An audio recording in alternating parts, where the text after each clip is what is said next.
গ্রামের শেষ প্রান্তে ছিল এক পুরনো ভাঙাচোরা বাড়ি। সবাই বলতো বাড়িটিতে রাতে অদ্ভুত শব্দ শোনা যায়। কেউ সাহস করে সেখানে যেত না। কিন্তু একদিন কৌতূহলী ছেলে রাহুল ঠিক করল সে সত্যটা জানবেই। রাত গভীর হলে রাহুল টর্চ হাতে বাড়ির সামনে গেল। চারপাশে কুয়াশা আর ঝিঝিউ পোকার ডাক। দরজা ঠেলে ভেতরে ঢুকতেই কটকট শব্দ হল। হঠাৎ উপরের ঘর থেকে ধূপধাপ পায়ের আওয়াজ ভেসে এলো। রাহুলের বুক ধড়ফড় করতে লাগল। সে ধীরে ধীরে সিঁড়ি বেয়ে ওপরে উঠল। ঘরে ঢুকতেই টর্চের আলো দেখল দেয়ালে বড় একটা ছায়া নড়ছে। ছায়াটা যেন তার দিকেই এগিয়ে আসছে। ভয়ে তার হাত কাঁপতে লাগল। ঠিক তখনই জানালা দিয়ে জোরে বাতাস ঢুকল আর দরজা বন্ধ হয়ে গেল। রাহুল চোখ বন্ধ করে চিৎকার করল।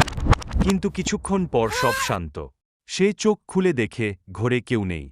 শুধু ভাঙা জানালা দিয়ে বাতাস ঢুকছে আর নড়ছে পুরনো পর্দা। ছায়াটা আসলে ছিল গাছের ডাল আর পর্দার ছায়া। রাহুল বুঝল সব ভয়ের পেছনে রহস্য থাকে। সাহস থাকলে সত্যটা জানা যায়। তারপর সে হেসে বাড়ি থেকে বেরিয়ে এলো।